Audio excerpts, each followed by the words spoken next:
پاکستان میں لوگوں کو مذہب کے نام پہ گمراہ کرنا، جذباتی کرنا اور ان کی جانوں سے کھیلنا سب سے زیادہ آسان کام ہے۔ میں بچپن سے یہ تنقید علماء کرام پر سنتا ہوا آیا ہوں کہ انہوں نے لوگوں کے بچوں کو جہاد کشمیر اور افغان جہاد کے نام پر قربان کروا دیا، مگر اپنے بچے نہ تو جہاد کے لیے بھیجے بلکہ ان کو بیرون ملک تعلیم حاصل کرنے کے لیے بھیج دیا۔ ان کے بچے مذہب کے نام پہ سیاست کرتے رہے مگر وہ باقاعدہ طور پہ جہاد کا پارٹ نہیں بنے۔ آج ایک مرتبہ پھر میں اپنی آنکھوں سے اس دوگلے پن کو، اس دوگلے معیار کو دیکھ رہا ہوں کہ وہ تمام جید علماء جنہوں نے کرونا وائرس کی وبا کے دوران مسجدیں کھولنے کا معاہدہ کیا حکومت پر پریشر ڈال کے، آج وہ مولانا فضل الرحمان صاحب خود مسجد میں تراویح پڑھنے کے لیے تیار نہیں ہیں، مفتی منیب الرحمان صاحب خود تراویح پڑھنے کے لیے تیار نہیں ہیں، اور نہایت ہی قابل احترام محترم مفتی تقی عثمانی صاحب جو ہیں وہ بھی اجتماعی عبادات میں شرکت کے لیے تیار نہیں ہیں۔ اب یہ کیوں تیار نہیں ہیں؟ کیونکہ ان کو کرونا وائرس سے ڈر لگتا ہے، ان کو اپنی جان زیادہ قیمتی ہے، جان پیاری ہے، مگر یہ لوگوں کو پیغام دے رہے ہیں کہ آپ مسجد ضرور جائیں، آپ کو کرونا وائرس کچھ نہیں کہے گا، اور یہ ڈھال کیا لے رہے ہیں؟ یہ کہہ رہے ہیں کہ ہمارا حکومت کے ساتھ ایک ایگریمنٹ ہوا ہے کہ 50 سال سے زائد عمر کے لوگ مساجد میں نہیں جائیں گے، تو لہٰذا اس معاہدے کی پاسداری کرتے ہوئے ہم نہیں جائیں گے۔ اب یہ معاہدے کے پیچھے میاں چھپنے کی کوشش مت کرو، لوگوں کو اتنا بیوقوف مت سمجھو۔ یہ افغان جہاد میں بھی آپ نے یہی کیا کہ لوگوں کو مروا دیا اور خود بیٹھے رہے پیچھے اور دکان چلاتے رہے۔ تو یہ بڑی بدقسمتی کی بات ہے کہ اس ملک کے اندر یہ سلوک و رویہ ہو رہا ہے۔ اب پریکٹیکل بات یہ ہے کہ پاکستان کے اندر سٹیٹسٹکس یہ بتا رہے ہیں کہ 50 سال سے کم عمر کے جو لوگ ہیں وہ زیادہ ٹارگٹ ہو رہے ہیں کرونا وائرس سے۔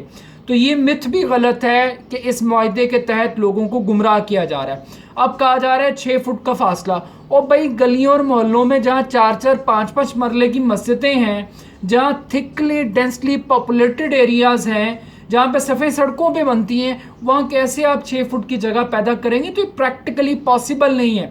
اور گورنمنٹ چونکہ مذہب کا معاملہ ہے، جذباتی معاملہ ہے، کفر کا فتویٰ لگانا سب سے آسان ہے، گورنمنٹ بھی گھٹنے ٹیک گی۔ اب گورنمنٹ کو کیا لاجک دی گئی کہ جناب اگر کاروباری مراکز کھل سکتے ہیں، دکانیں کھل سکتی ہیں، باقی شعبے کھل سکتے ہیں، تو پھر مسجد سے آپ کو دشمنی کیوں ہے؟ مسجد سے مسئلہ آپ کو کیوں ہے؟ کیوں آپ کو عبادات کے معاملے میں آپ کے رویے میں ایک چڑ پیدا ہوتی ہے؟ تو یہ لاجک دی گئی اور گورنمنٹ ڈھیر ہو گئی۔ اب پرابلم یہ ہے کہ بھائی وہ جو کاروباری دکانیں کھل رہی ہیں، چیزیں کھل رہی ہیں، اس میں 50 سال کی عمر سے زیادہ کا بندہ بھی پھر باہر نکل رہا ہے۔ پھر آپ بھی ہمت پکڑیں، اور اگر کرونا وائرس سے کچھ نہیں ہوتا تو پھر آپ بھی جا کے شرکت کریں، پھر پیچھے مت چھپیں اور بھاگیں مت۔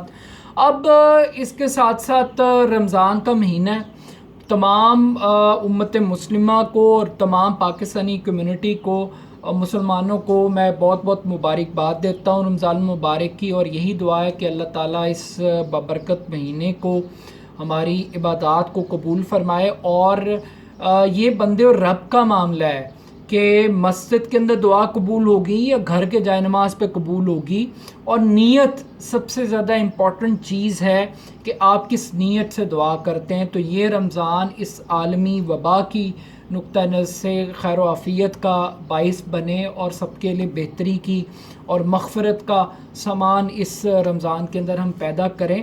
عبادت ضرور کریں، 5 وقت کی نماز پڑھیں، اور جو لوگ نماز نہیں پڑھتے میں ان سے بھی درخواست کروں گا کہ وہ اس رمضان کی سعادت اور برکت سے فائدہ اٹھائیں، وہ بھی 5 وقت کی نماز پڑھیں اور اللہ سے دعا کریں، اپنے لیے بھی، اس قوم کے لیے بھی۔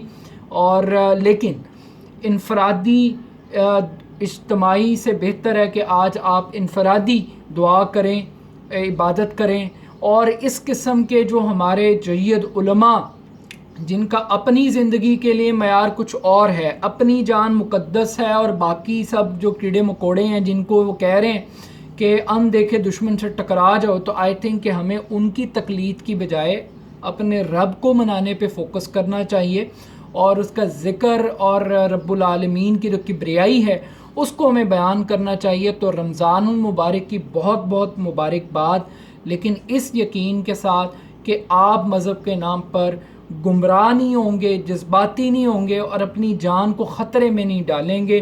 بالکل اسی طرح جیسے جہاد کے نام پہ اس قوم کے بچے مروائے گئے، بالکل اسی طرح جیسے کرونا وائرس کے نام پر اب لوگوں کو مروانے کی ترکیبیں سوچی جا رہی ہیں. اور یہ میں نہیں کہہ رہا، یہ پاکستان کے ڈاکٹرز کہہ رہے ہیں. تو کائنڈلی ڈاکٹرز کو سیریس لے لیں، ان علماء کو اس ٹائم سیریس لینے کا ٹائم نہیں ہے.